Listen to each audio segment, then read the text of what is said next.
You do roll call, or what do we do there? Okay, I can do roll call. Chair Wertz, Here? Vice Chair Spring, Oh, here. Tony Bevel, Here. Ruth Ann Rusnak, Here. Mike Smith, Here. Chris West, Here. Tiffany Yant. Here. All right, very good. Thank you, everybody. All right, so approval of the minutes. Does anybody have any corrections to the minutes?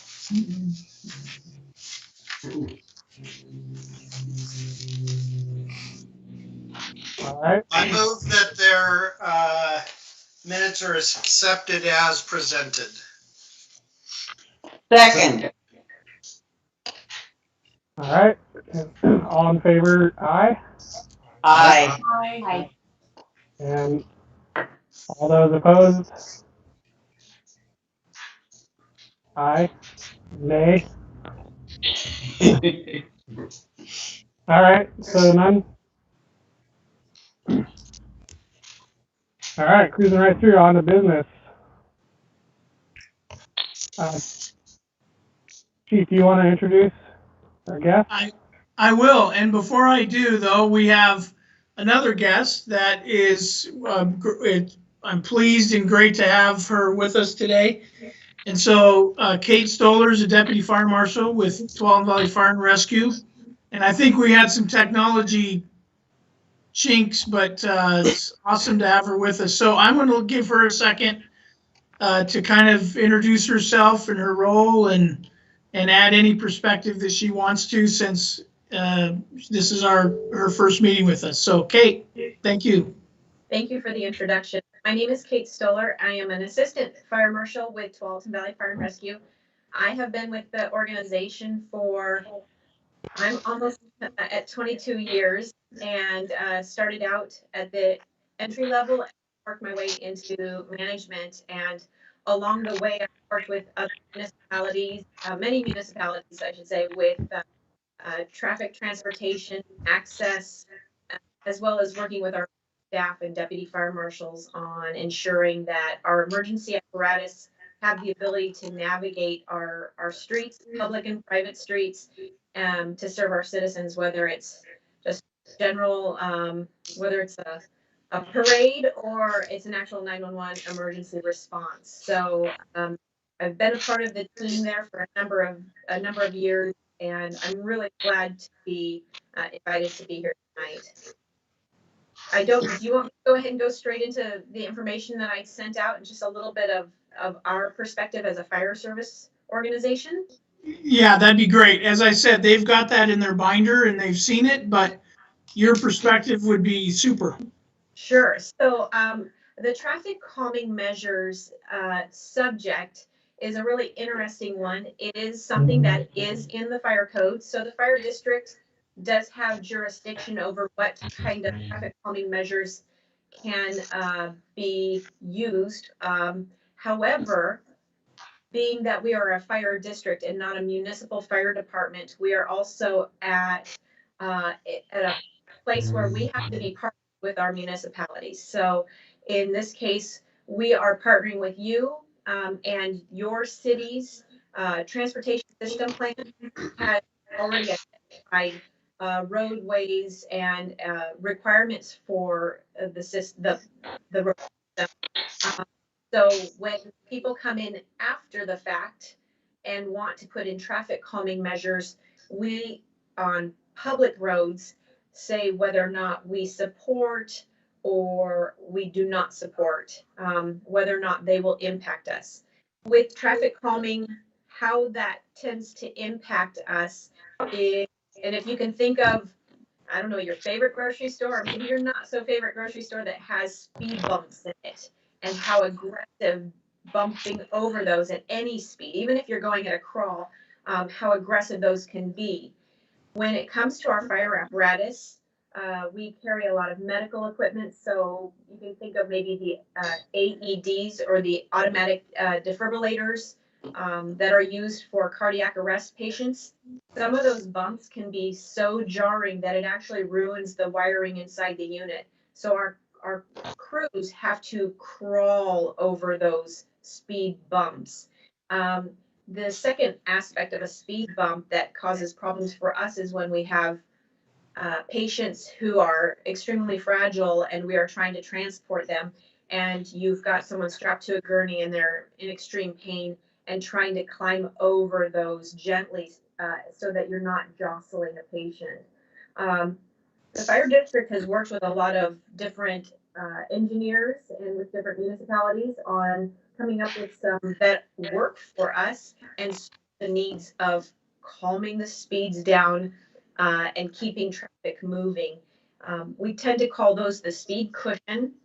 You may have seen those around your city or in other areas in the metropolitan area as you're traveling. And the beauty of those is it allows our larger axles to straddle the speed cushion, yet my personal vehicle can't. I'm going to get it with one wheel or the other, and it causes me to have to slow down, but not the emergency apparatus, not school buses, not garbage trucks, not our larger rigs. So there are definitely some methods that work well and give the necessary intended results that we're looking for in our neighborhoods and in our municipalities, and still allow us to do our job.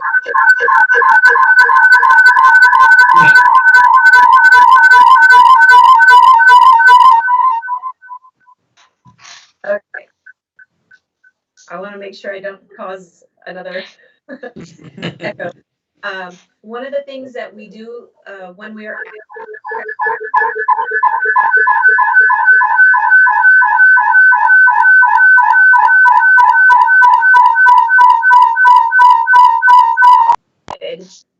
there we go. Okay. So excuse me, Kate, I'm sorry. If everybody can just make sure that you're muted. And so what causes that is the sound coming through and then going back through your microphone. So it's a bit of a pain, but just make sure you're muted. There's a little symbol of a microphone, should have a line through it. And I know this is new to everybody, so thank you. So one of the concerns with traffic calming around our schools is whether or not law enforcement, we get a number of, especially the high schools where you've got teenagers driving, racing to class, they're late. Of course, this year, everything's up in the air with schools right now. However, traffic calming tends to be very popular around schools. And one of the complications that arises with that when traffic calming does go in is the impact to law enforcement, because they are going to be in standard style vehicles. The fire district, we will never weigh in and force an issue. We will always look to partner and make sure that if it works for us, it must also work for you. So that is how the fire district has tackled those on public roadways. Private roadways are different. We have jurisdiction to require or not allow in those situations. However, we tend to work with those neighborhoods, the smaller neighborhoods, or the grocery store parking lots. We don't often get brought into the conversation. It's always nice to be part of that conversation because oftentimes they'll just go and install, and then we have to live with it because they're quite challenging to remove. I don't know if there's any questions you have in particular on the document that I did send over. It gives an entire list of the different types that we recognize, and there may be more out there. If you know of any that we haven't covered in that document, I would love to know so that we can add them in. But to also to just call out the different types that are out there, and to just where we stand on those. We tried to create a matrix of whether or not we support it or we don't support it, or under special circumstances we would be fine with them. So if you have any questions, I'd be happy to answer them, or if you want more information, I'd be happy to dig in a little deeper on any of what we've just talked about. I have a question. Okay, the different cities and counties around Sherwood, are they on the same page as the Washington County? Are there, like in Clackamas County, Lake Road, Lake Oswego, they seem to be, have quite a few speed bumps, speed humps, and So I'll speak for TVFNR because we have 4 counties that we reside in: Washington, Clackamas, Yamhill, and Multnomah County. We have 11 cities that we serve, and each of them have varying levels of what they have allowed within their own municipal rules for traffic. I can't say that I've not asked every fire department in the metro area to what level they participate in traffic calming discussions with city planners, with municipalities. I don't know how much they are invited into those conversations. I know that our fire district is very always appreciating when we get invited in, not only for the discussions at development and new construction, but also when citizens are finding problematic areas and they want to discuss some options, whether it's installing a stop sign, flashing pedestrian lights, traffic calming.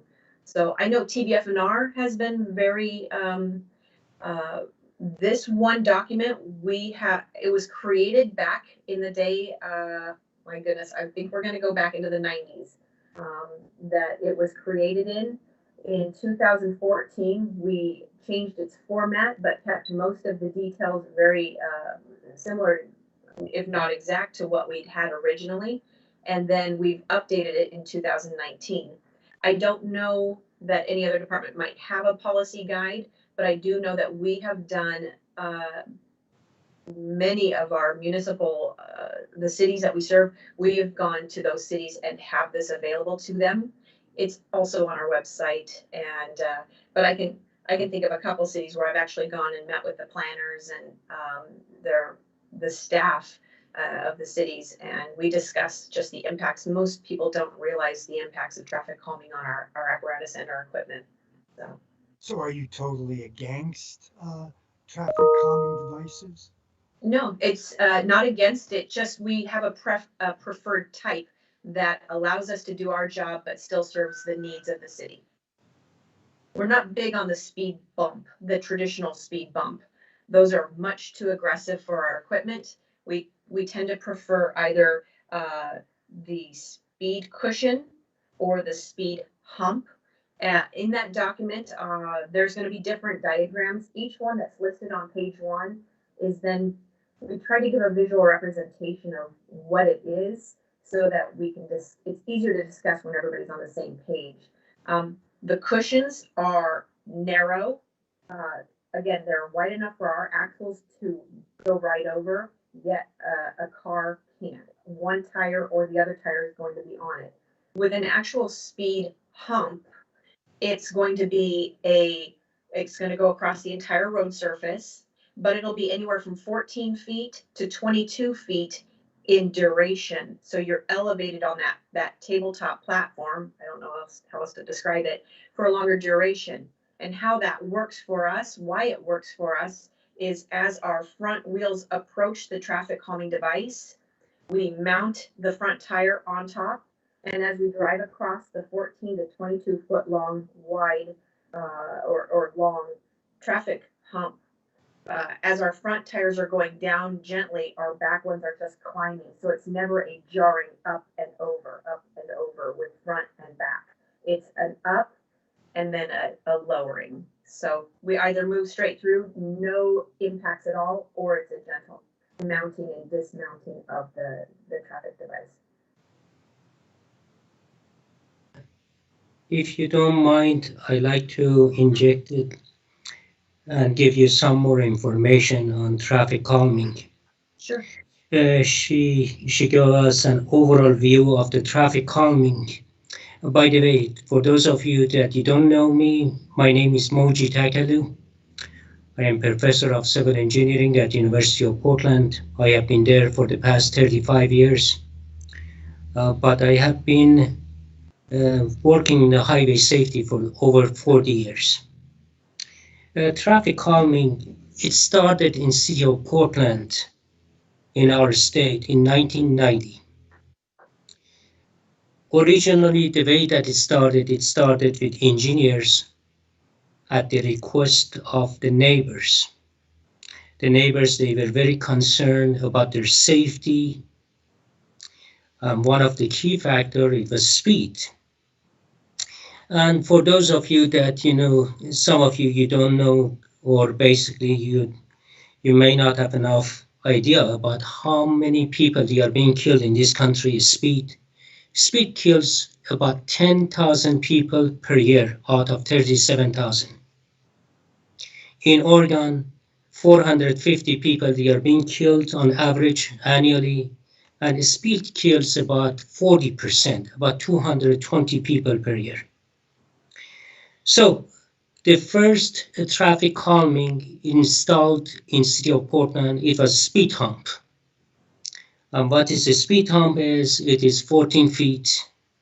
It has a hump of 4 inches at the center, and it's parabolic on both sides.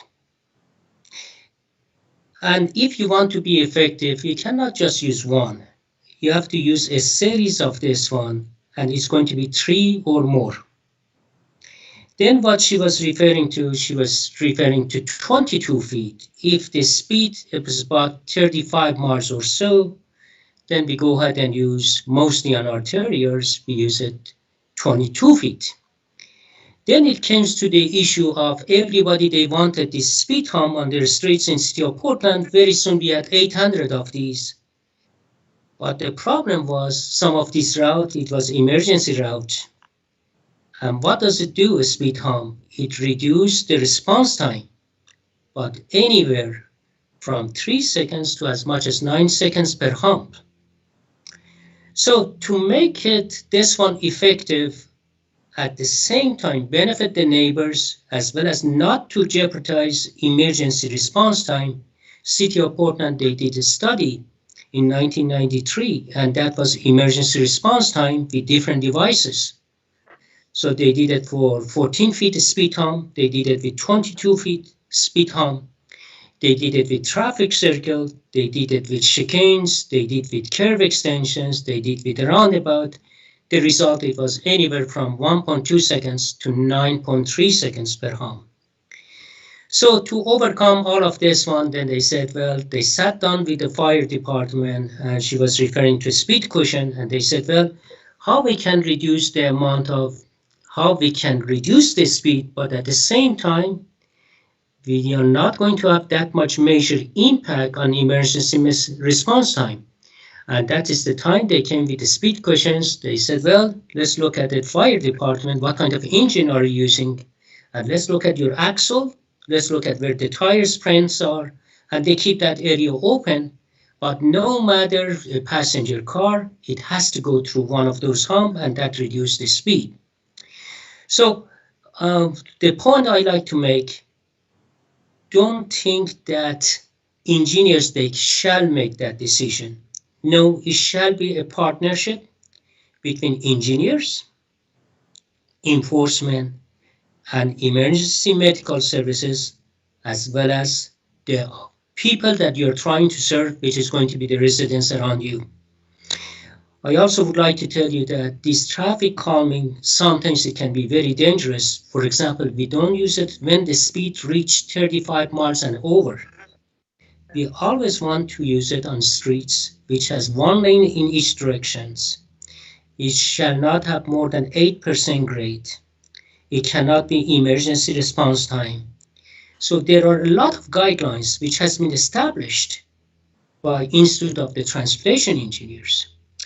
Then, in addition to that, a lot of people, they are requesting speed hump. Very soon, the people they requested, when you put it in front of their house, every time that the car goes up on the speed humps, it causes noise and vibration. They are the first people that they are going to go against it, and they ask for removal. So for that reason, in order to put speed hump, City of Portland and the majority of the cities around the country, they adopted, before that we install any devices, you have to have 2/3 majority of the citizens in that area. They have to approve it before we put this system, because they don't want to spend $8,000, $10,000 per home, and later on they ask for the removal. So it's going to be a partnership. It is going to be a lot of study must be done, but the main thing it is going to be coordination, communication, and cooperation among the agencies. Okay. Well, I'm going to jump in here. First of all, thank you, Kate. And I just to clarify, first, I apologize. I used the wrong term. I think I said deputy fire marshal, and you're an assistant fire marshal. Well, that's important.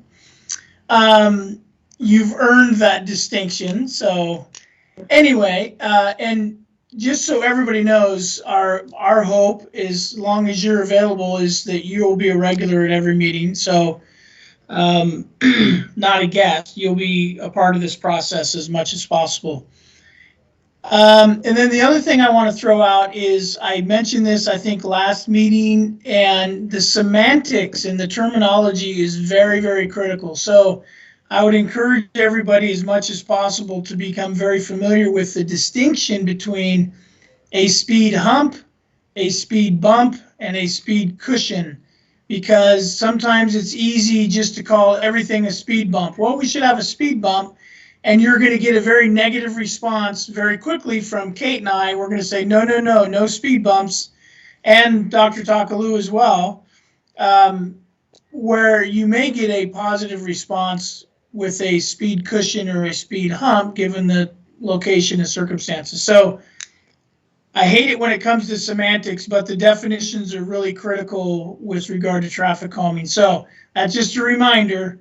Remember that. So next, Dr. Takalu did a great job of introducing himself. Thank you for jumping in and adding that. I will just add that we have used Dr. Takalu a couple different times. I think he's been here to train our police officers at least twice on the importance of traffic safety. So police officers, like anybody else, all feel differently as individuals about traffic safety. And so when we bring Dr. Takalu and folks in to help them understand how important it is to enforce traffic laws, even if it doesn't feel good all the time to give people tickets.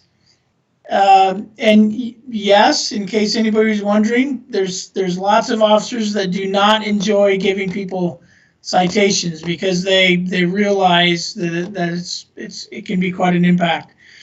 But it is the probably the best tool that we have to keep people safe and to change behavior. So we've brought Dr. Takalu in on a couple occasions to provide training to our officers.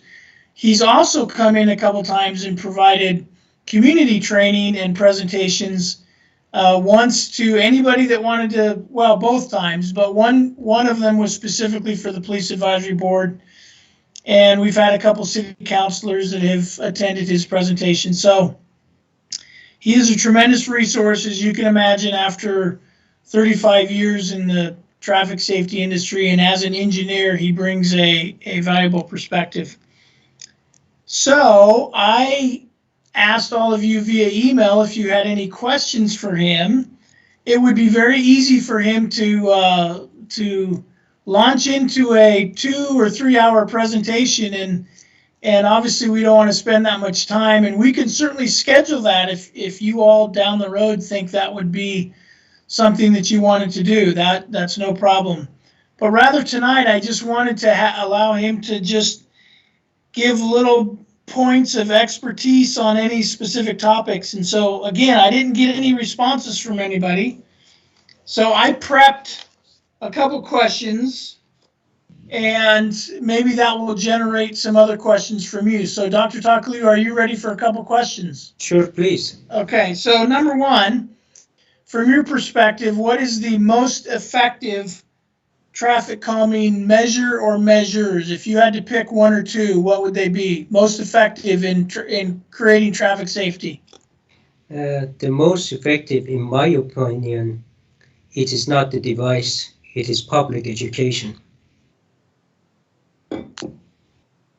and the people, they get bad habits.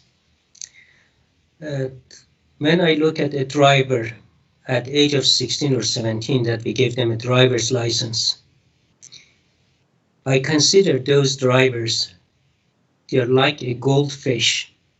Then we are giving this river, these streams, to swim. So they behave at beginning, but then they see what? Bigger fish, they see a shark, they start speeding up. If they are not being reminded, then their behavior is going to change, and they become to be a shark. To change the behavior of the shark is going to be very, very difficult. So in my opinion, first of all, it is education, and that education has to start at early age. It is not when this person, he creates his behavior at age of 22, 23, you cannot change their behavior as much anymore. The other things, it comes to again, from the engineering point of view, yes, we do have these devices. The speed hump has been very, very effective. What does it do? It reduces the speed by as much as 5 to 7 miles per hour. The other things that the speed hump does, it takes unwanted traffic from residential areas and put it into arterial. And when the people, they see that on your Highway 99, there are a lot of traffic lights, a lot of people, they want to bypass those lights during the rush hours. So you are just transferring the traffic into the neighborhood. By putting a speed humps, you are going to discourage those people. Is the speed a problem? It is a problem. But is it as much problem that the public, they say? No, it's not. The people, they call the chief, and they said, well, the people, they are flying in their streets at 45, 50 miles per hour. When we do the actual speed study, usually it comes to about 33 to 34 miles per hour on 25 miles per hour residential areas.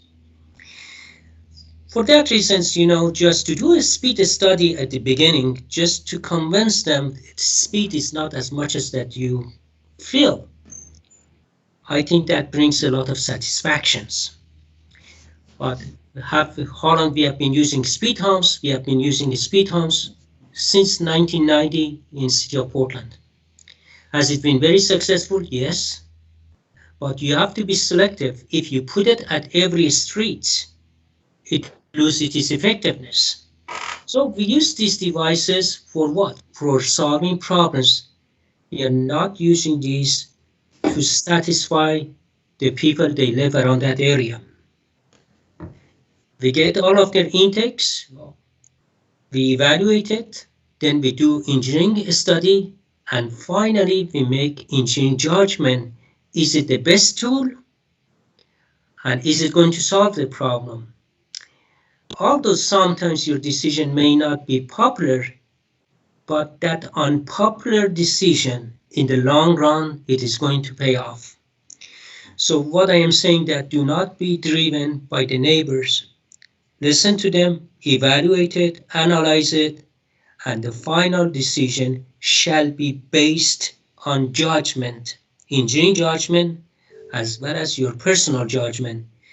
The wonderful it is that I am seeing 9 of you, that you're so passionate during this such a wonderful evening, that you're coming to solve a problem.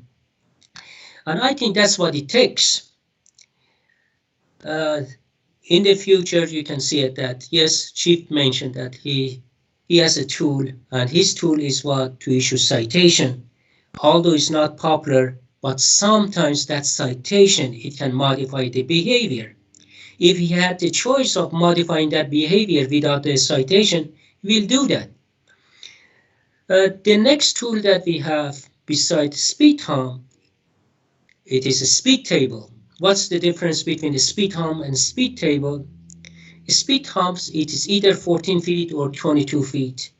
Speed table is also between 14 feet to 22 feet, but we have 10 feet flat material on the top. We use that one in combination for reductions of speed, as well as we also use that 10 feet for what? Crosswalks. It also has more visibility than speed humps. The other things that we use in addition to that one, we use curve extension. You have seen it that we also, at the intersection, we call it bulb outs. Why we are using curve extensions? Because when the people, they make a right turn, we don't want that they approach to residential areas with a high speed. When you bring it out, it reduces the speed, and the people, they have to slow down to below 10 miles per hour to make that curve.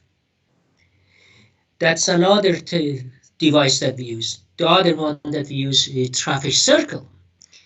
By traffic circle, it is what? You're trying to force them to go around, and when they go around the circle, they have to naturally slow down the speed. Then we also use roundabout, that you do have one of those, a couple of those, and that reduces a lot of what? Conflict points at uncontrolled intersections. You have 32 different ways so that the people, they can hit each other. When I use that roundabout, I am reducing the conflict points from 32 to 8. For residential areas, obviously the most popular, it has been that speed hump. But be careful, we don't want to use that speed hump on streets more than 35 miles per hour. It has to be 30 miles or less.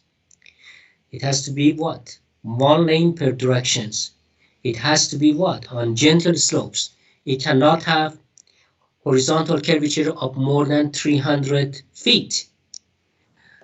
We cannot go over the vertical curves, and it also cannot be emergency routes.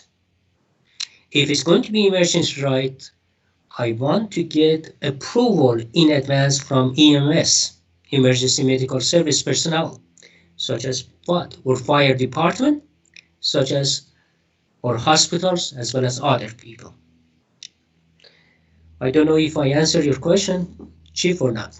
Yes, and actually the second question I prepared you also answered as well, and that was any advice or cautions about traffic calming, and you certainly covered that with the different rules. So thank you, Dr. Takalu. And any other questions, anybody else for Dr. Takalu before we let him go?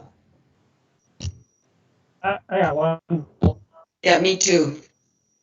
I do also. Sure. Jason, go ahead. All right. So the city of Portland, not too long ago, changed their residential speed limit to 20 throughout the city, or majority of the city. And last year, the legislation passed a law that allows for local jurisdictions to reduce their residential streets to 20, and put that control in the local jurisdiction's hands. As far as I know, where previously it was 25 unless there was, it's an alley or a school zone or something like that. I was curious your thoughts on that from an engineering perspective, on the reduction of residential street speed limits to 20. Yes, I'd like to tell you about that one. What was the reason for that? Since 1940, we have been using what we call it 85th percentile speed. The speed that you see it on your residential areas, or basically on any streets, highways, roads, it is based on what 85% of the people, they're driving at or below that speed. What was the reason for that adoption? The assumption was 85% of the people, they are wise and they are prudent and they drive at speed. It's supposed to be safe for the condition, considering all of the environmental factors as well as people around them. And we used that one until what? All of these times. There was a study in 1980, 1996 to 1999 by Federal Highway Administration just to see if 85% of the speed is still good. Yes, it was. What has happened? There was a major reduction in the enforcement around the country, traffic enforcement. So the speed of 25 miles per hour, the chief, he didn't have no alternatives. Most of the officers, they cite the people 10 miles and over. So it becomes to be 25 miles per hour, became to be 35 miles per hour. In another word, we told to the public, you can speed as much as you don't, as much as if you don't go too fast, it is okay. Since we have changed that behavior, that 10 miles and over is okay, as long as that you don't go above 10 miles, City of Portland, they saw that this 85% of speed is creeping up. And they said, well, how about we reduce it by 5 miles per hour? That way that the people, they add 10 miles to it, then we're still in the safe zone. And has it been effective? Somehow it has changed the people's psychology. Yes, because they go what? 10 miles and over that speed. Is it a good tool? In my opinion, the best tool again is education and proper enforcement. Why the police officers, they adopted that 10 miles per hour? Because of our court system. Our judges, when they speed, when someone went for a citation, it was 6 miles and over, they thought that perhaps it was over enforcement. Is it true, Jeff? Is it true with your judges in your area? If your officer, for example, issue a citation for 6 miles over, except the school areas? Yeah, so it depends. The lower the speed limit, the lower the threshold that is accepted by judges and used by police officers. So in a school zone, 20 miles an hour, 5, 6 miles and over is probably going to get you pulled over and close to a ticket, and the judge is going to accept that. The other part that plays into it is the accuracy of our devices. We have to be comfortable with our radar or laser, knowing that the speed we cite somebody for is an accurate speed based on the limitations, right? All technology has limitations. So you're not going to be, I don't think anybody would be able to convince a judge or a citizen that they were going exactly 21 miles and over, or 21 miles an hour in a school zone, 20 miles an hour, and be able to convince them that the technology was that accurate. So that's the other part that plays into it. Sure. Yeah. But overall, I think, because of the human psychology, that 10 miles in residential areas is okay. 15 miles in highway is okay. We have changed, artificially, we have changed the speed. And that was the reason for that adoptions of reductions of 5 miles lower, which I think in long run is going to be effective. Okay, Ruth Ann, you had a question.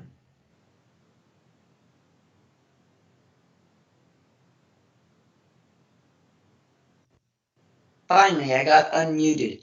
I have such a big concern about the intersection of Highway 99 and Sunset with the opening of the new high school. And I know the eventual plan is to have a bridge, but in the meantime, I'm not sure what the city has planned to make it safer for students to cross that highway. Once, Chief, if you know what that is, let us know. And if Dr. Takalu has any suggestions for safety for crossing that intersection. Your Highway 99, it is what? Do you know? It's 2 lanes in each direction plus the turning lane, right? 5th lane. Yeah. So they have to go 60 feet minimum from curve to curve. In addition to that shoulder, the average walking speed is 3.5 seconds, 3.5 feet per second. So what it means, we have to find almost a gap in the traffic stream of 18 to 20 seconds to cross one person to another side. So in that case, what we need a refuge island at the center, which is they can do it crossing in two stage. Mhm. In addition to that, we also need rectangular rapid flashing beacon. And those are the lights that it flashes. Overall, and then we also have to use with the combination of the traffic signals for interruptions of the traffic flow, because your Highway 99, I would imagine it carries an average daily traffic of close to about what, 40,000, 45,000? A little Even bit more. even more. Yeah. So how you can find that adequate gap other than what? Traffic signal.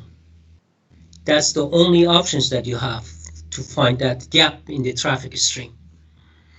Because even if I put Refuge Island at the center, you still need 10 seconds gap in the traffic stream. And there is hardly 10 seconds gaps during the rush period. We have a traffic signal at that intersection. I'm thinking that probably the timing of it might be one way to help give the pedestrians a little more time to get across. So I'm gonna, Ruth Ann, I'm gonna let Bob Galati answer my portion of that question, because I think he's gonna have more information on that than I will. Okay. So let's talk about the intersection. Number one, it's an ODOT jurisdictional agency jurisdiction. They own it. Yes. So the design of that is compliant with ODOT standards for intersections on those type of highways. It's also ADA compliant because it is a pathway to a school. So that's why we're rebuilding it, as it were, with all the different paving going on to make it ADA compliant. As far as traffic timing goes, that will be adjusted according to when school activities, particularly in the morning and in the middle of the afternoon, and probably a third timing established for commute time at night. So there's three timers that they would have to incorporate into their daily scheme, regular timing schedule that they'll do it. But again, ODOT is aware of that whole scenario. We've spoken to them about it quite a bit. So they're aware of it, and their engineers who establish the timing patterns and everything like that are taking all that into account. Now, as far as design goes, refuge islands, things like that, again, it would be nice. I agree. I think refuge islands on a wide system like that are needed. But what does it look like, and does it meet ODOT standards? Again, ODOT facility, ODOT dictates. I would like something that is quite robust in the way of an island, both there and at Meineke, because those two intersections really do need it. However, I'm not certain that ODOT's going to allow that for a couple of reasons. Number one is maintenance costs. It's in there right away. They don't want to maintain it. Does the city want to maintain it and pay for it as well? So right now it's not included. ODOT has dictated it. We have the design for it does meet the requirements based on that school going in. The transportation impact analysis included the design of that system, and it meets ODOT standards and AASHTO standards and all the other standards that we have, ADA, that go along with it. And their timing will be set up accordingly. Is it what people's perspective or perception of what it should be? Probably not. But then again, that's what the engineers are supposed to do, is come up with all that stuff to make sure that it meets those design parameters, which sometimes, they're theoretical. It's the best you can do, but it's based on previous experience. We don't like reinventing the wheel, and we don't like being the beta test. So that's the answer I'm going to give basically on this. Sure, Bob, he answered that one very well. When it's outdoor facility, they dictate all of the rules. Obviously, there are better solutions than traffic signal, and that includes overpass, underpass. But then we have to look at the reality. And the reality is with the COVID-19, ODOT budget comes from what? Gas tax. ODOT is going to be in bad shape for the next few years. Cities, they are going to be in bad shape for the next few years. So what we have to do, we have to see with the penny that we have, how we can give $1 in return to general public, and what is the most effective way. In that case, that you do have a traffic signal, that refuge island, and along with a combination of the signage in advance, that there is a crossing here, that's going to help a lot. And which is why we also have photo enforcement cameras in all directions at that location for 99 traffic. Tony, you had a question. Getting back to bumps, humps, and cushions. I mean, and it's relating to the fire department. The fire department is located on Oregon and Lincoln. How long does it take to respond to any fire in the city? I mean, there must be some sort of study. So, well, and the incident where the address is that the incident is occurring at, we work extremely hard and we plot our stations, and the Oregon Street station, Station 33, was placed before a lot of this growth that's occurring currently happened. But when we actually look on a map and drop a pin and say, if we place a fire station here, to what ability are we going to be able to get? How far are we going to be able to get with the current road speeds in place? What's the response area going to look like? And then we will actually we'll move those pins a bit. So like with the West Sherwood, a while ago, I got to see some examples of what could be happening in the West Sherwood area. And the fire district at a certain point is going to start dropping pins and saying, if it's at this corner of walk and don't walk, what's our response going to be like for 85 to 90% of our calls? Our goal is going to be anywhere from 4 to 6 minutes, because that's the critical time for our cardiac arrests. If we're finding that area it's not going to give us the response that we want, we'll actually start moving the pin on the map.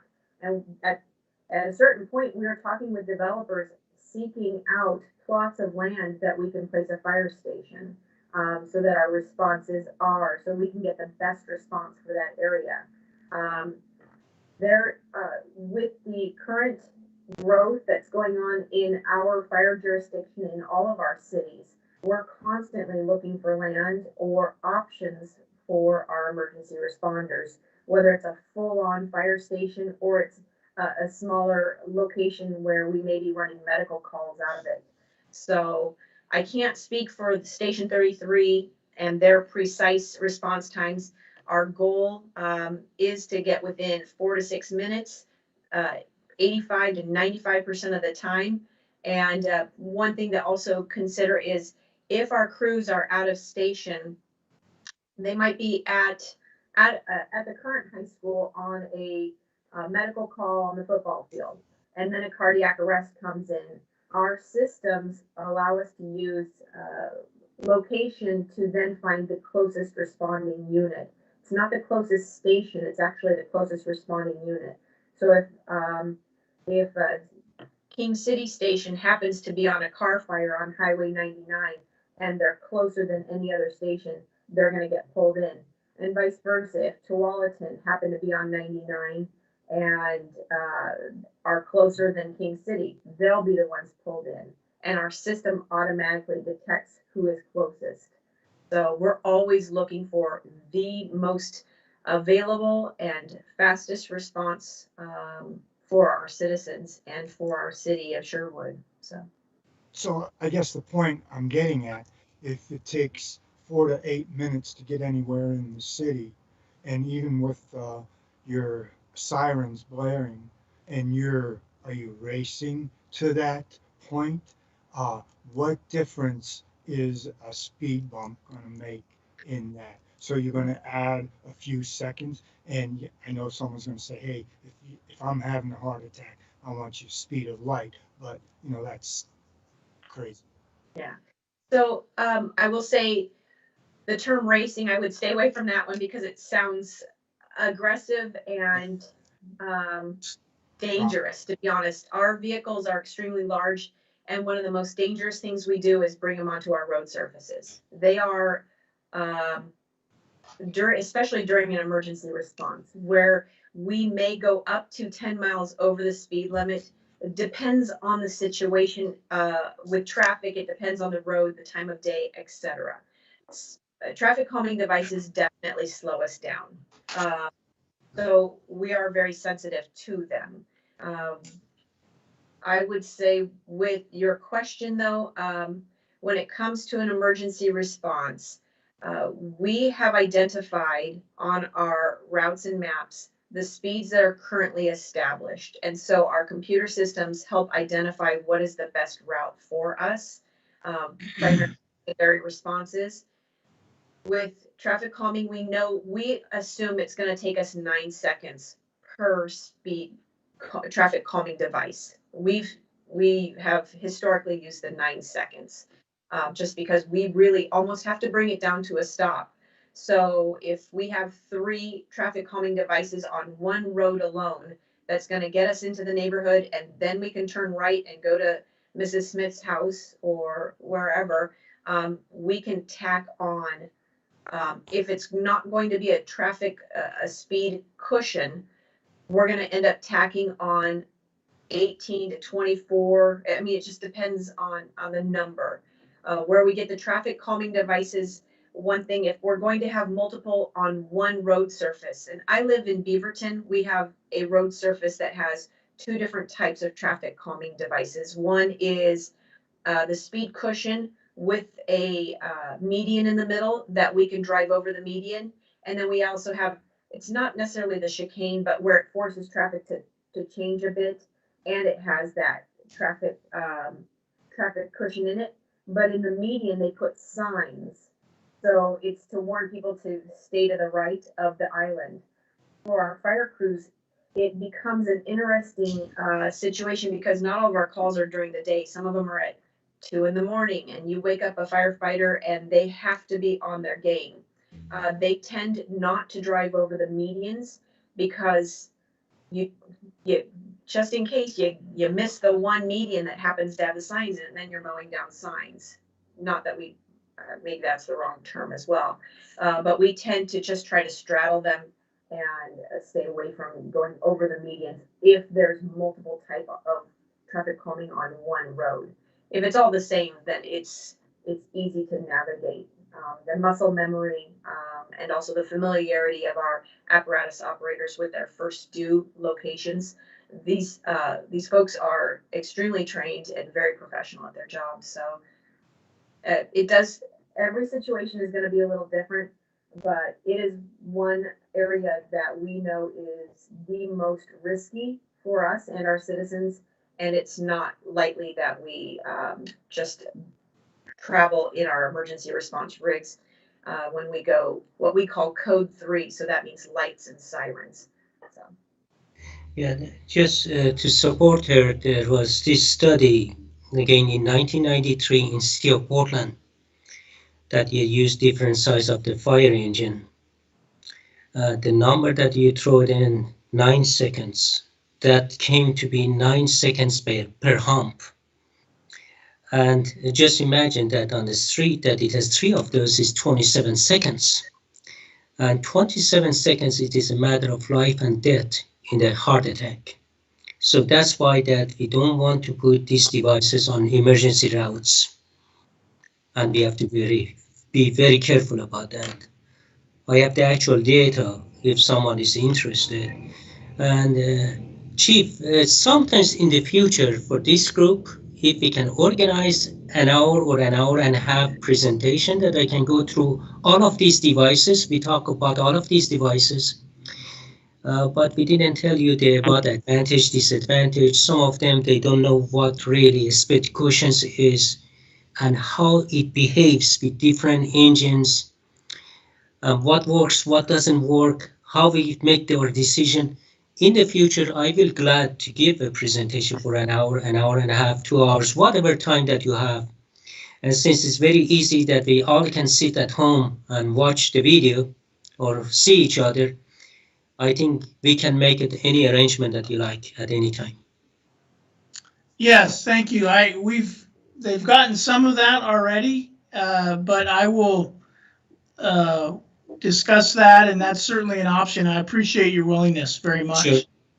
And I just want to add also, it's not only the time, the response time, which is critical, but also the potential damage to equipment. So that's something to keep in mind. Okay, I think Jason, you had your hand up, and then Patty's got her hand up. Yeah, just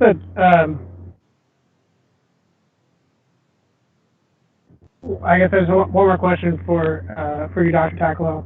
Do you interact with a lot of advisory committees or commissions that deal with traffic safety? I was curious if you have words of advice for us, as this is a new one for Sherwood, as we receive and review citizens' complaints or issues that they see throughout the community dealing with traffic safety. Do you have any?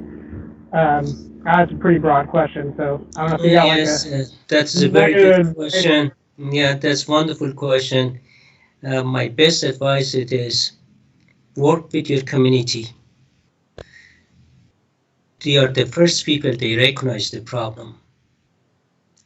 But at the same time, don't let to have city of Sherwood is what, 24,000 right now? 24, 25,000? What's your population? Just under 20. 20,000. Don't let that the people they take over and become a traffic engineer. We don't want 20,000 traffic engineers. The ultimate decision should be based on analysis and application of engineering judgments. We don't make decisions based on what? Just to satisfy the people. We make a decision if that's the right decision.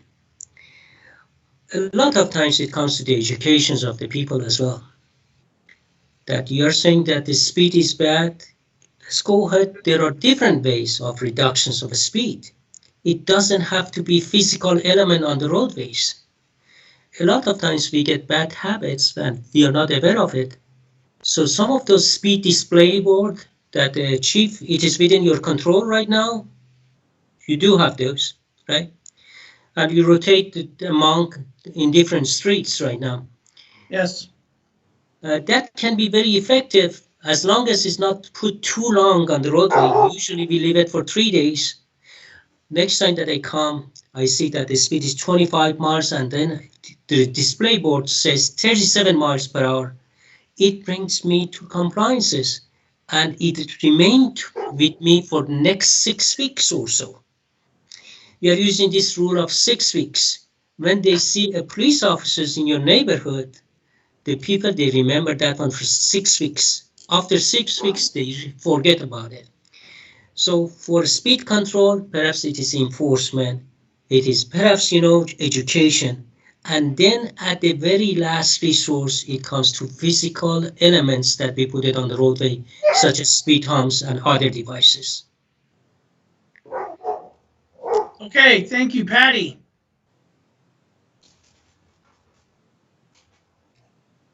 I think this question would be for you, Chief. How could we go about doing a citywide speed reduction in the residential areas, for example, bringing that down to 20, and maybe along the highway, bringing that down to 35 or 40, like take it down 5 miles per hour citywide.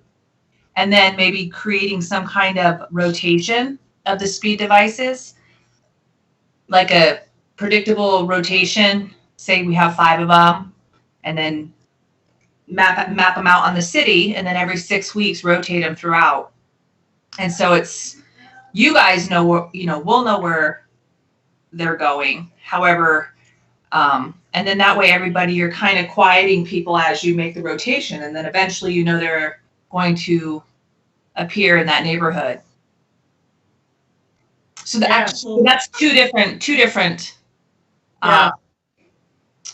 Many parts to that question. So yeah, the statute has granted us authority for setting speed limits on residential streets and streets that we control, is my understanding.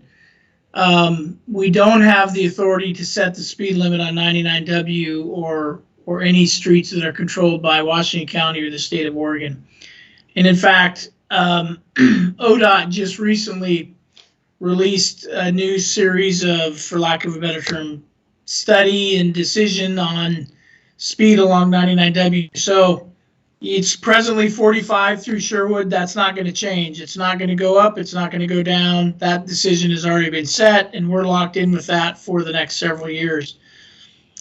With regard to residential streets, I don't know that, one, there's an appetite to just across the board reduce speeds everywhere. And two, I don't know that that's good policy, because again, we need to react to issues and problem areas. And I don't know that we want to be, there's certain streets in town where we don't have a speeding problem, and the speed limit's 25 miles an hour, and it's an effective speed limit, and there's no basis to go in there and make a change. As Dr. Takalu said, the changes need to be based on data and sound judgment and engineering decisions and where people are saying there's a problem. So that's just my response to that. With regard to the what we call them are the reader boards, the radar trailers, we have 2 of them. And we only have 2, and we rotate them based on requests. So we will get requests for speed education at different places. We'll put that request on the list, and we just continually work our way through the list. Just to use the number you quoted, 5 would cost probably another, on the low side, $10,000. I think probably closer to $15,000 to pick up 3 more of those. So certainly not an unreasonable or insurmountable amount of money, but it's not budgeted for now. So that would be something we'd need to discuss, whether we wanted to have more, and then frankly, it becomes a staff issue, right? Because somebody's got to take those out, set them up, pick them up, bring them back in, get them charged up, and we're able to keep up with a couple. I honestly don't know if we'd be able to keep up with 5. We'd have to assign that to somebody, and so that would be a good problem to have, but it would be an issue for us. So hopefully that answers the questions you have. Yeah, well, I have one more now. So if we only have 2 of the speed rotating thingy-majiggies, what is the cost to perhaps the one on Main Street going in, leaving Old Town? Are you talking about the trailers or the permanent signs? The initial question was regarding the trailers. Okay. So the third question is regarding the permanent ones that are pivot off the solar, and that kind of, so what do those cost, and how much could we, or how could we go about installing perhaps more of those on the troubled streets? Yeah, so surprisingly, while I don't have the exact cost, it's a shocking number. They're not as much as a trailer, but they're surprisingly expensive.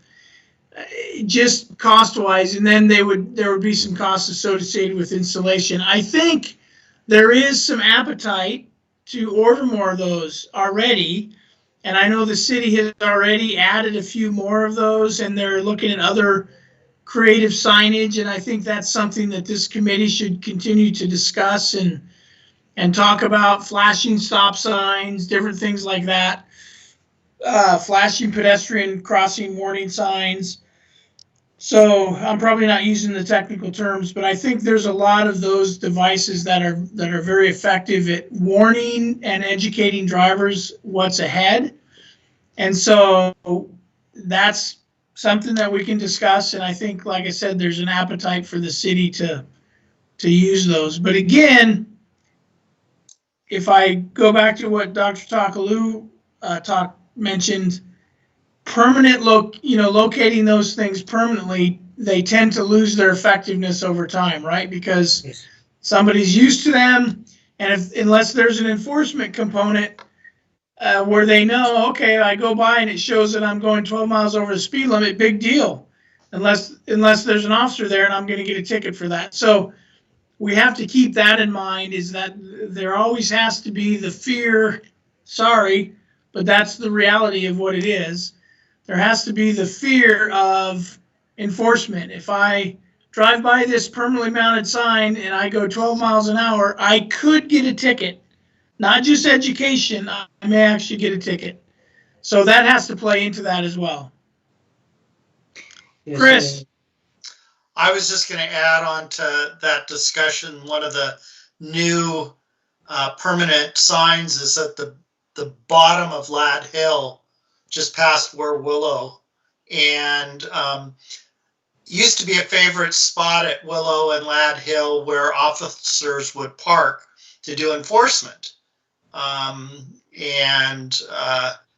As I live in that neighborhood to the northwest of Lad Hill, I appreciate that being there.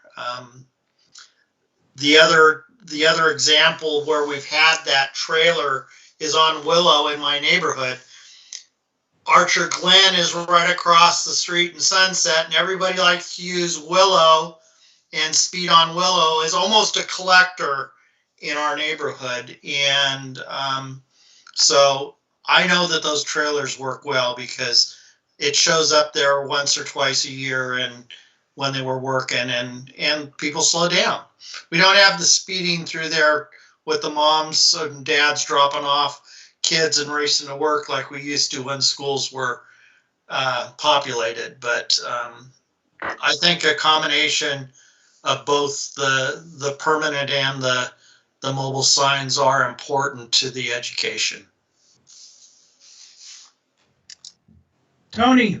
Yeah, Chief, last meeting, someone mentioned about the 20 is plenty signs. I mean, that is a real, inexpensive route to go. Pepper the whole city with those signs, and hopefully it will creep into people's, minds, and 20 is plenty in residential. Yeah. So that's on our agenda. We're actually going to get to that and have some follow-up conversation about that. But I think at this point, I'm going to let Dr. Takalu go. Thank you for your time. Thank you so much. Yeah, and we will be in touch, sir, about some future education. But you are a tremendous resource, a great friend to the police department and the city, and we certainly appreciate you always being available. Thank you so much for the invitation. I appreciate All right. it. Have a nice evening. Take care. Thank you. Bye-bye.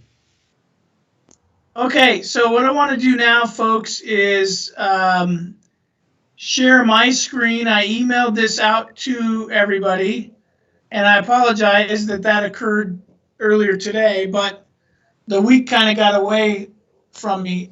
And so what you should be seeing here is the final version of the traffic safety complaint request form. So we made some changes as we discussed. And I'm not going to worry as much about the front page, although it looks very nice. Angie, as always, did a good job on that. But the back page is where we wanted to make some tweaks. And so you can see that it's got a date received, there'll be a project number assigned and a check mark for city staff to reflect that it's been added to this tracking spreadsheet. Who received it, the date reviewed by city staff. We're going to review it first to make sure that we can attach any information or we know the nature of the complaint when it's forwarded to you folks, and then it'll be obviously a date reviewed by the Traffic Safety Committee. And then we kind of beefed up the final determination point here. So if it's approved, so again, approved means somebody's asking for something to happen. Let's say they're asking for a stop sign and it's approved, then who is that assigned to? It's going to be Public Works or whatever the case may be. It may be approved with modifications. And so they may request a stop sign, and you all may determine that where they request a stop sign is the wrong location, and rather the stop sign should be on the other street. So I'm just giving examples off the top of my head. Or denied. They may say, we want a stop sign here, and at the end of all the data and everything, you may determine sorry, there is no stop sign needed there. And then a checkbox to show that we've informed the requester of the outcome. And then a place for the chair to sign off on it. Now, again, keep in mind that these are the final outcomes. So before you get to that point, there could be a lot of data that needs to be pulled. There could be traffic counts. There could be speed surveys. There could be any number of things. And so, you know, these requests may remain open for weeks or months while we gather that data. Certainly if somebody's requesting some kind of physical engineering, that's going to take a while for Bob and his team to get an engineering report put together, the traffic counts we need, so on and so forth. And so they may be open until a final determination is made, but that's totally fine. And then there'll be others that are going to be much simpler, right? They may say, hey, there's a speeding problem.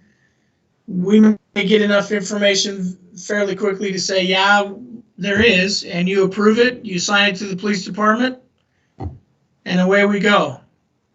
So anyway, any questions on this form? And I'm going to just kind of rely on people speaking up because I cannot see everybody now at this point. So Chief, this is Chris. One of the things I saw today when you sent it out was on the first page. And I think that the date that's up at top needs to be down where number 1 is, where people fill in. They need to be able to see that and fill it in with a date submitted. That date line up there is kind of lost for somebody filling something in. So maybe under 1, we add date submitted, another line there. Okay, Angie, do you got that? Yes, I do. Yeah, that's a very good suggestion. Thank you. Thanks, Chris. Any others? Jason, I don't have any comments. I think it looks great. Okay. This is Ruth Ann. I just have a question. Is this a document people will be able to fill in on their computer and email in, or will they have to print it and send a paper document? All the above. Good. So we already have this in a PDF fillable form, and as soon as you all approve it, we'll get it. Now, obviously, there'll be one change that needs to be made, but then we'll get it uploaded on the website, and things will start happening. Any other questions or comments? Comment is God help us once they start coming in. Okay, Chief, I've got just a quick comment. I review some of these for another one of our cities, and if you don't mind, I'll send you their form just so you can compare the two. I haven't seen your form yet, but maybe there's something that would be intriguing to add to yours. Again, I haven't seen it, and this is one that we see come through another municipality frequently, and as a team we sit down and discuss what's being requested for investigation or for action. What city? West Lynn. Oh, okay. I was gonna say, if you're gonna say Newburgh, that's what we copied this off of, so. Well, I'll send this, and maybe there's a nugget in there that, or maybe you've already got it all already. So, but that way, it's always nice to see what other partners have. Yeah, when we went through, so you know, when we went through the process with the Police Advisory Board before the committee was formed, we looked at samples from lots of cities, including West Lynn.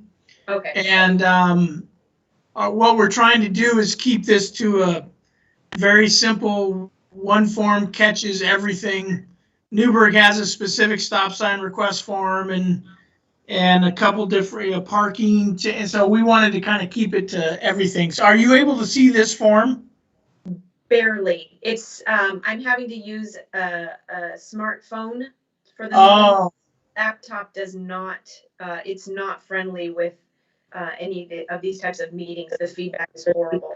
Oh, okay. All right, I got you. Well, I will, Angie will email you a copy of this form so that you can see it in real life size. Thank you. Any other comments? Chief, this is Mike. Would you remind us, please, how we're going to let the citizens know that this form is available? Yeah, so once we get it ready to go, we'll social media, Facebook, just get it out there so everybody knows.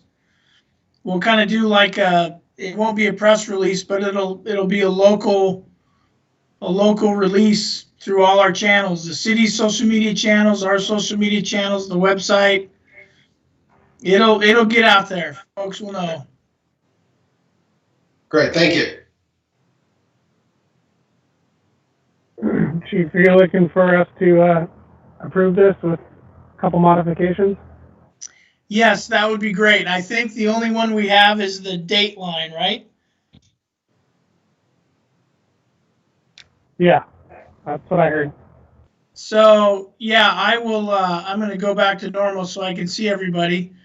Yeah, if you all are ready, if you're happy with that form, a motion and a second and an approval would be great, and we'll make with the change suggested, and then we'll get that form ready to go and can start forwarding it to people and transferring some of the existing issues we've got onto the form, and next month you all will have stuff to look at.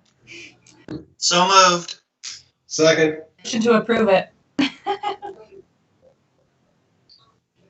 All right, all in favor, say aye. Aye. Aye.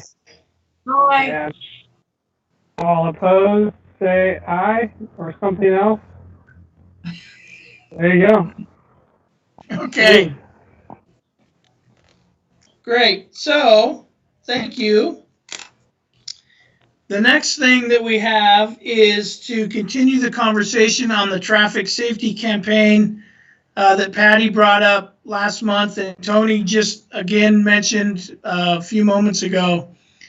Angie got some quotes on signs, and Angie, do you have that information in front of you? I do, yes. So for double printed sides on both sides, it's $20 each if you order 25. If you order 50, they're $15 each, or 100 is $12 each. And those include the stakes that would go into the lawn or dirt. So the first question I think we need guidance on is how many do you think we would need? Patty, Well, go ahead. when I did my little Stronger Together campaign, those went like wildfire. People really, really, really want to be involved and feel like they're making a difference. And so I think if we only order, say, like 50, you're going to be pleasantly surprised that we're going to end up having to order more, especially if you put them on the social media outlets and we bring them to the different Facebook groups and what have you. People are going to, and it happens, it's like wildfire, and everybody's going to want one in their yard or, on their parking strip where their grass is. People are going to really jump on board with this, especially as of lately, because we're all stuck in our houses. So people are really putting the signs up. So I think we should order at least 100, at least to 150, because you figure all the little subdivisions throughout town within the 5 mile radius, you could figure each of them you're going to end up getting at least 10 to 12 in each subdivision, at least. And then once one neighbor has one, the next neighbor is going to want one. And we don't want to say no to people. We want people to feel heard and involved and included. And with so many kids being home, I just think it's a very wise investment to at least do 100 to 150, if not more, maybe 200. Okay, Tony. I can give you my exact numbers on my signs and it'll surprise you. It surprised me. I don't think we should be afraid to ask for $1 or $2 contribution if someone wants a sign. Throw that out there. So that we I philosophically, I totally agree with you. Logistically, that creates more of a hassle than, frankly, I think it's worth, because then the city's not set up to sell product necessarily like that. So and the city's already budgeted money, and this is going to be such a small dent on what we've budgeted for you all to work with that this is easy. So I appreciate that, Tony. I agree with you, but I just don't. I think it's too much work than what it's worth. And Chris, have you just not taken your hand down, or do you have a new comment, Chris? You're muted. It's back up. And I guess, well, I appreciate the thought that Patty put forward. If we're talking about mass distributing of signs that 20's enough, that is promoted by this traffic safety committee, are we not saying that for the city that the speed limit should be 20? Well, let me interrupt you. Okay. And I'm sorry. I wanted to there's two conversations that need to happen. One was how many of these do you think you want to put out? And the second conversation, and maybe we should flip them, but is what should they say? So there has not been any agreement about the message, and I would suggest that there's probably several options for what the messaging could be. So I don't want anybody to assume that we have that figured out yet, because at least I don't. So that was my concern, that 20's enough, and stamped on there that the traffic safety committee that just got created and has a new form is rolling out a campaign that nobody drives over 20 in the neighborhoods. And that gives me a little heartburn. So I'm glad to have that discussion on what the messaging is. yes. I have a suggestion for the message. We could just have it say something simply like caution, slow down, pedestrians in area.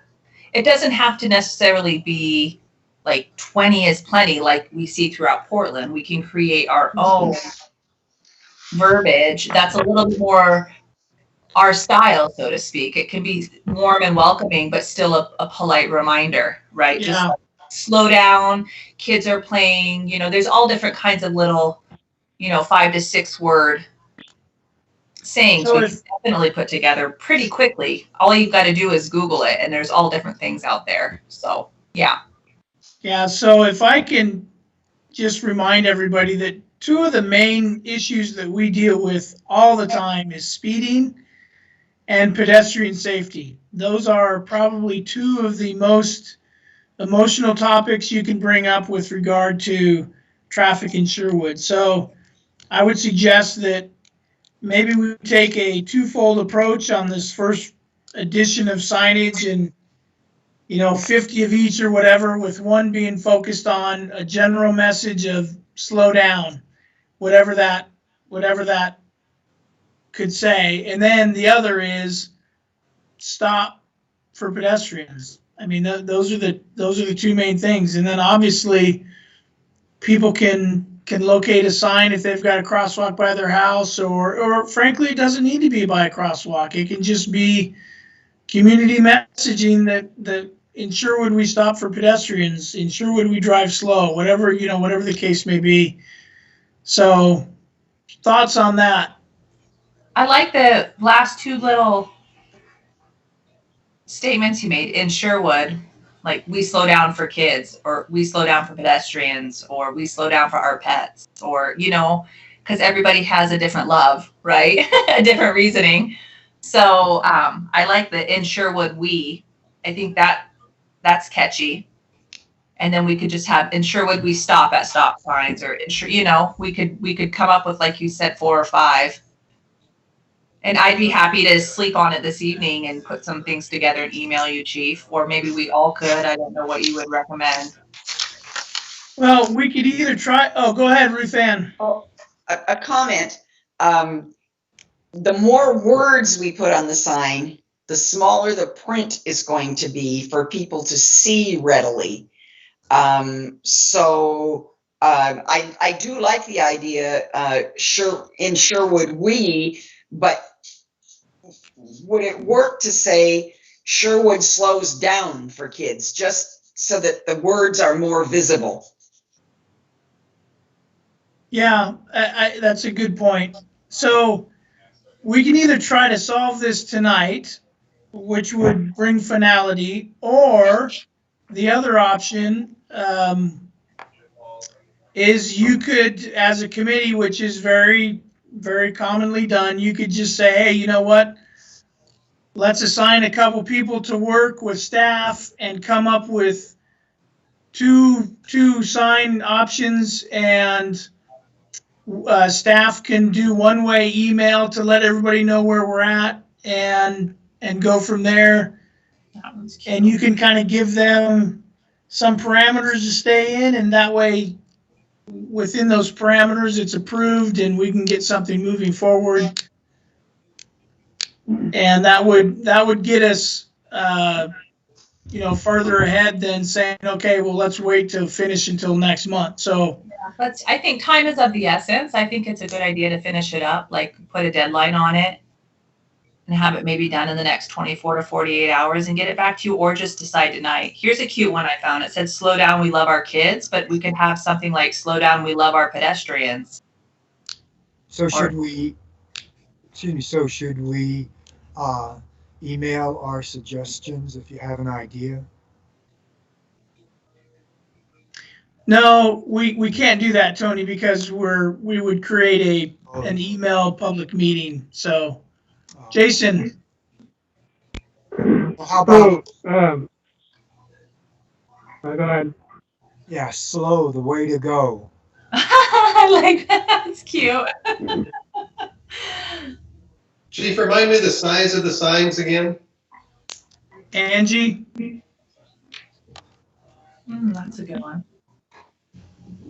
That is a good question. They're 18 by 24 Corex signs, full color print.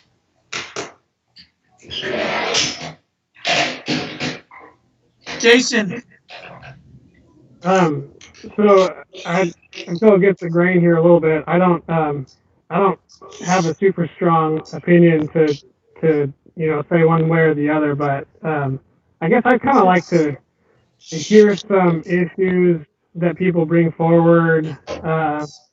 I guess the thought of just putting a sign together for the sake of putting a sign together and throwing it out on the streets,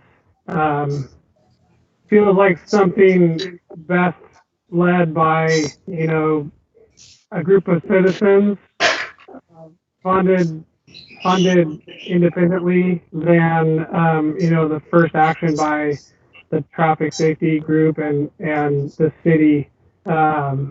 It, it seems like if we're going to spread a bunch of signs around town, that it should be with a message that is supporting kind of I don't know if campaign is the right word, but this message, and maybe what you're saying, Chief, is that there's a widespread speeding issue on every street in town, and we need to get a message out that that's not okay. And if that's the case, then I could probably get on board with that. But just, I guess I just want to make sure that we're not just putting a bunch of signs out for people to put in their streets, just because. And then my other comment or question actually is, does the city sign code, will that play into this at all?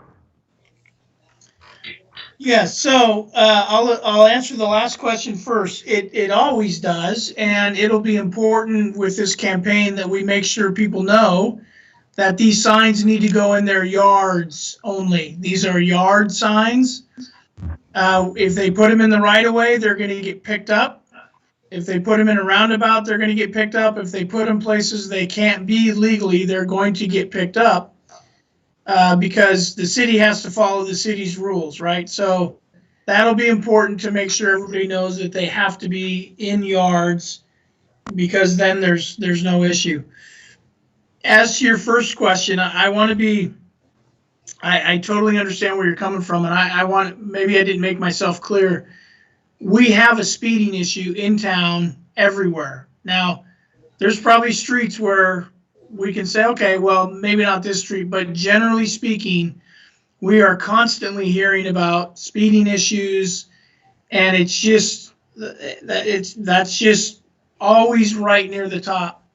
The second issue, as I said, that we hear about routinely is pedestrian safety. People do not stop at crosswalks in Sherwood. They just don't. It's every time we go out and we do a crosswalk sting operation, it is like fish in a barrel. It's just, there's a real problem with that, and in particular, some specific crosswalks we have. But I think it comes down to a matter of people do not drive with proper awareness, and they're in too much of a rush, and they feel horrible for not, but it just happens and they don't realize. So going back to what Dr. Takalu said about his number one favorite traffic calming measure, if he can pick one, it's education. That's what he wants to start with. And I think this really accomplishes that. So that's just my perspective. At the end of the day, you all need to decide if you want to do this. I think what we talked about also last month was that this is also a good way to get a very inexpensive way, frankly, to get the Traffic Safety Committee name out there, to make sure that everybody knows that you exist and that you're serious about getting to work on things. And this is just a real easy, inexpensive first step. So hopefully that answers your question. Yeah, and I'm not just straight up against it or anything like that. I think if there's that background like you just described that goes with it, then it pulls much more weight and seems much more useful use of resources. So if, for example, if it was maybe a two-sided sign that said those two messages, and maybe there was a link at the bottom that if someone was walking and they saw that sign, that they could go to the city's website and they could see, here's two big issues. They could read about why they're big issues in the city, and that there's something that we're trying to work on and trying to educate and improve that situation in the city. Then it seems like it just has much more depth to it than just when I was first hearing about it. That's just what I was thinking, was we're just going to blanket the city with a bunch of signs. And I think if it can be coupled with some depth, I think it will it could pull a lot more weight.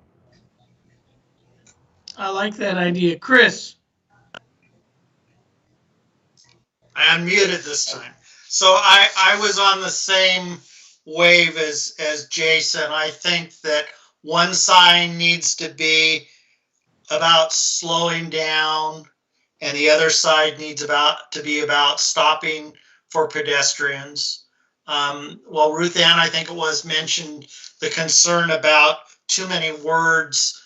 The fact is that these have to be in yards, and people better be going 25 or less in the neighborhoods.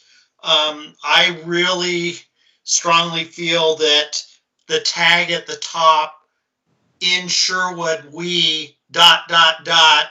smaller on both sides, and then whatever we decide to come up with for slowing down or stopping for pedestrians on either side.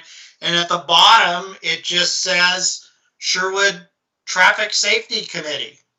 That's all it needs to say. That's my view. When I do political campaign signs for clients, that's all you need on there. That's more than enough, especially when we're talking about a sign on somebody's neighborhood lawn. Thank you, Kate.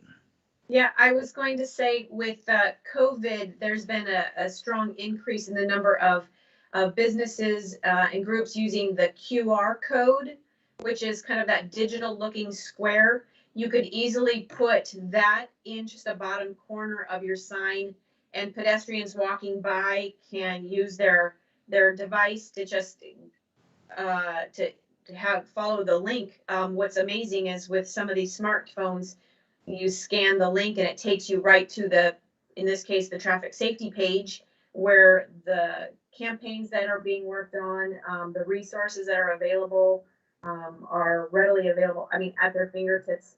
If it's somebody's driving past them too fast and trying to run them off the road as a pedestrian, and then they walk by one, there's a QR code and they can actually access the date, the time, if they got a photo, whatever. So it gets people to your site. It's measurable. It's educational.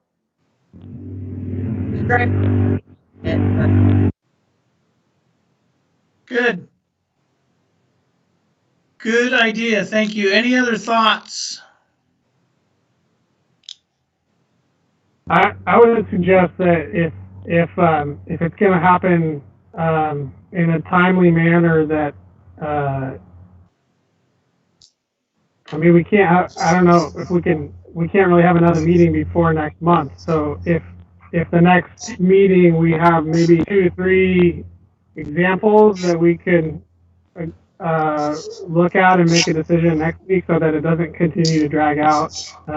Just to speak to Patty's desire to get it out quickly, I think that might be a good way to do it. I don't know who's able to mock up some examples, but. Well, we can work with our vendor to have that done. I think that should be fine. So can we maybe have 1 or 2 folks from this group just follow up with you and work through that, so that the next meeting we can have a few examples to choose on? Is that an okay approach? Well, I think that's a great approach. Let me ask the committee this. Is everybody in agreement with focusing on speeding and pedestrian safety? Yep. Yes. Okay, so then question number 2 is,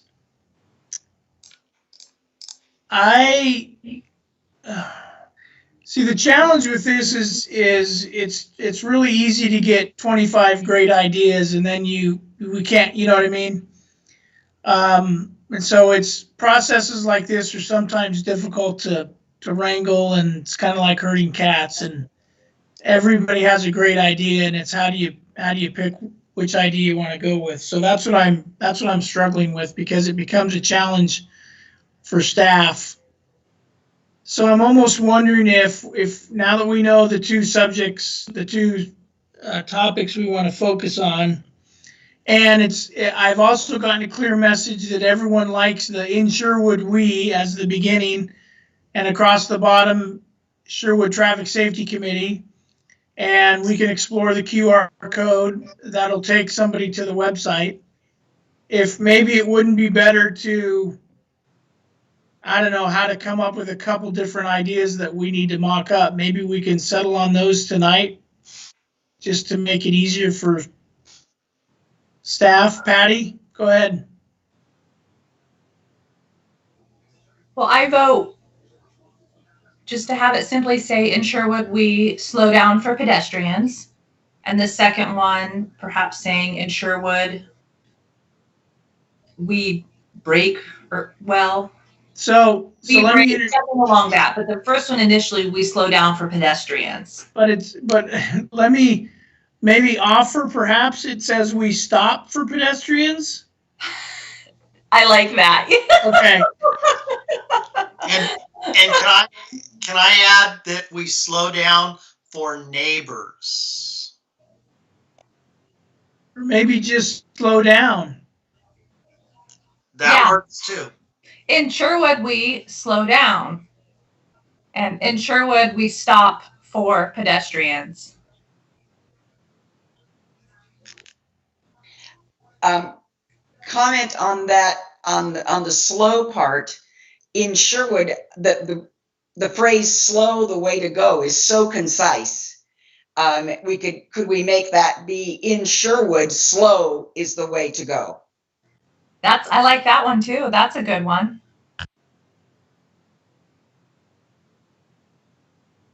Okay, so how about in Sherwood, we stop for pedestrians, and in Sherwood, slow is the way to go.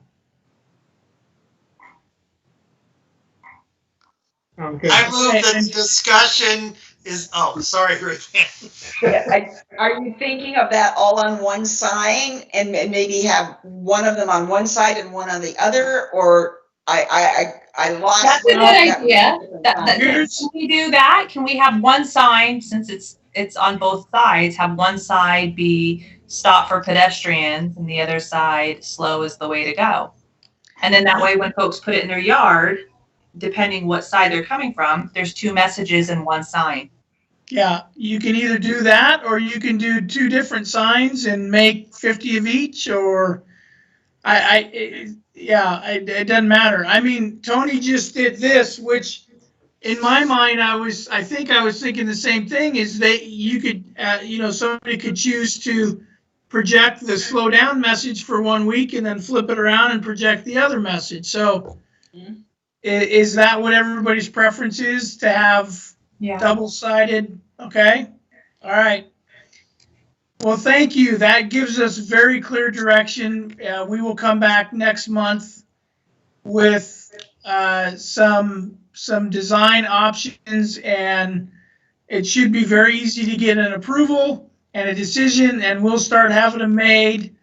And like I said, this is a very simple expenditure. I think it's something that I believe is within my approval, but of course I will run it by city manager. He's already excited about this idea. I think this is gonna prove, as Patty said, to be very popular. Anything else on that topic? So just kind of to piggyback on what I said last time, we made some decisions there, but is it possible that I can nominate maybe Patty to communicate with you, Chief, on when you come up with some ideas? You guys could you could bounce them off Patty, and she could weigh in on it. That way, there's a little bit of communication with her before it comes to us, so that just hopefully to get it just that much farther to something that's quickly approvable by us. Yeah, if we do that, then my request would be that you give her the authority to narrow it down to like one option that she thinks is the best. Otherwise, we're only going to bring a couple, 2 or 3 anyway.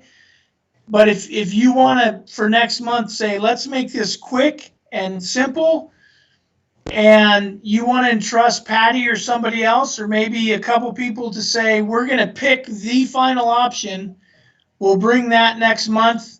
You all as a committee will say, I like it, it looks great, and approved and go get them made. I mean, I'm fine either way. I mean, if all we're going to see is 3, then that's not probably, well, actually, it could be a tough decision with as many of us are choosing. So, I don't know, anybody else have any thoughts on how we want to make a decision on this? Well, I'm all about time is of the essence. I think it's the end of July. Our next meeting won't be till the end of August. And ideally, I mean, in the beginning, we wanted to get this out during the summer months when kids are out running amok and playing. However, is there any way, Chief, that we can expedite it without sitting down for an entire meeting in August? Yeah, I mean, if the committee were to give 1 or 2 people the authority to make the decision, then it could be expedited, and you could make that motion and that approval on this tonight. You could say we would need to include spend up to X number of dollars, which we can figure out based on 100 signs what that cost was. I don't remember what Angie said. And we just need to confirm that the message can be different on both sides of the sign. I don't see why that would be a problem, but Well, that's how you could do that. To help. Chris? I move that we have that authority given to the chair and vice chair, that they work with staff to finalize and get ordered the signs. I second that motion. I think we've given staff pretty good direction which way we want to go with these signs. So I don't think there's that much more to figure out about. I'll nominate you, Chris, but you beat me to it. That's what the big hat comes with. Okay, Ruth Ann, go ahead. I think that's a great idea, and it's been moved and seconded. And we already have the words that we want, so it's just a matter of selecting how they will be arranged on the sign. So Jason and Patty, go for it, if you're willing. No problem. Right. We gotta. Let's make sure we get all the discussion done, Chair, before we take the vote. Yeah, Mike. Just on the signage itself, is there any way that we can like use different colors on some of the words like slow, to emphasize that, so it's just not all black and white? Mm-hmm. How about Sherwood High School colors? Yeah, the quote that I got included, it was full color. So I believe we can probably choose whatever colors we want.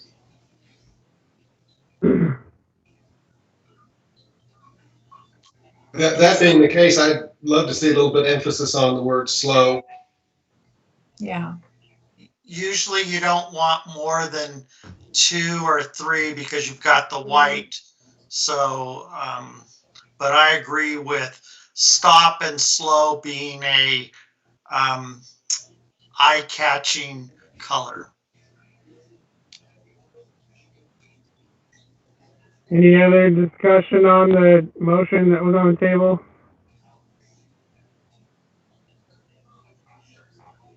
All right, I guess we'll take a vote. Okay. Yeah. I just pulled this one up. It's 3 colors, but I think it looks pretty straightforward. Can you guys see that? It's just simply black and white and red, but maybe we could do black and white and maroon. Just a thought. All right, so the motion is that, well, we need to have a dollar amount in there. Yes, we do. Thank you. Chris, can you, are you willing to amend your motion once Angie gives us the price again for 100 signs or more? Yes, I am. So if we get 100, they're $12 each. 50, it's $15 each. Okay, so it would be $1,200. So if you, Chris, were to say a motion not to exceed $1,400 to be safe, I think that's comfortable. I amend my motion to include not to exceed 1,400. And we'll need another second. I'll second it again. Any discussion?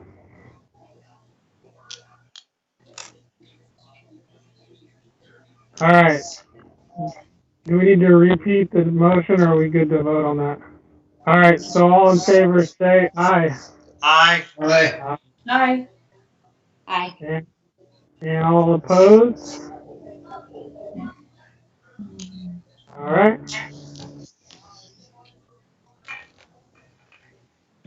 Okay, so Jason and Patty, we will work with you to get the sign developed. And now I'm confused. You guys will make the final decision on what the sign will look like. Okay, lots of head nods. All right, very good. And hopefully by next month's meeting, I don't know the turnaround, but we could potentially have signs ready to go. And of course, we will email, one-way email, what the sign is, the final sign is going to look like that your chair and co-chair settled on. All right, very good. We're approaching the 8 o'clock hour, so I had put on there pending issues, complaints, based on if the meeting went quickly, we could discuss some of the things out there. But frankly, I think it might be more efficient to get them transferred onto the new form and get everything rolling at once. And so if you all are okay with that, we'll just skip that point and get started on some of those next month. Chair, is that okay? That's fine with me. Is it possible that we can see them ahead of time? Or is the goal to bring them the first time during the meeting? I think the goal would be from a process perspective to get them, to distribute them at the meeting so that staff has a chance to review them ahead of time and help the committee go through them, because some of them, I mean, they're all different and some are going to be complicated, some are going to be quite simple, and I think it'd be more effective if, as they come in, as a general rule, I mean, we've got a few already, but I'm saying as a general rule, staff will receive them, look into them, and kind of tee them up, and then at each meeting say, okay, here's number 12 or whatever, and here's what we can offer you by way of background on this issue, and here's a copy of the form, you can read the issue, so on and so forth. Okay, thanks. So I'm a bit confused. So will we have a chance to investigate? I mean, go out and look at the problem if that's what's needed? Well, yes, you will. Once you have them, you can, if you want to make a note of where the location is so that at some point you want to go out there, you can. But you're also going to probably want data and input from staff about, who knows what. So how are staff going to distribute these complaints? At the meeting. So in a perfect world, in a perfect world, we would be coming to the community room at the police department, and you would have the complaints at your place where you're sitting, and we would go through them one by one and review them, and you would ask, okay, we know we're going to want to know what the traffic count is, or we're going to want to see a speed measurement, or we're going to want to see whatever, and staff can be prepared with some of that, and some of that we won't know until you ask us. But since we're having to meet virtually, then what we'll have to do is probably have them as part of your packet. And so once the packet is posted, then you'll be able to look at them. You'll actually get a little bit more lead time. Well, that would happen for an in-person meeting as well. So yeah, you'll have a chance to look at them ahead of time once the packet is posted. Sorry, I didn't think that. I should have thought of that right off. But Kate, you had a comment. I was just going to say the experience that I've had with other committees is where we'll get them they'll have a cutoff date. And like you were saying with the packets, at a certain point, you got to cut it off, put the packets together. Once those go out, I know that we have gone out and investigated, done some drive-bys. Occasionally we'll, depending on the situation, we'll reach out to our fire crews. So getting them in advance gives us time to find out if there's any information or inputs from others, like the fire crews, or to be familiar. So when we come to that meeting, we can give valuable input. Thank you. Yes, that's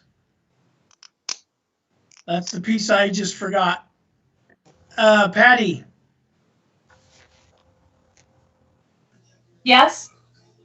Your hand is up. Maybe that was from before. Oh, I thought I clicked that it went, oh, lower your hand. Oh, okay. There you go. All right. Sorry about that. Okay, well, that's unless there's other questions on that, we're done with the business items, Mr. Chair. All right, I think that was, a citizen comment, I guess. Is there any citizen comment? No, I did not receive any citizen comments. All right, I think that takes care of it for our agenda. Mike. I just have a silly question, maybe a protocol or manners, I don't know, but Chief, it's easy to call you Chief because you've got a short title, but Assistant Fire Marshal Stoller is a mouthful. Is there a preferred method to address you? I would just fire department representative or Kate. Okay. AFM is my title, with just abbreviated AFM. Great, thanks. Does anybody else have anything not on the agenda they wanted to mention before we close? All right.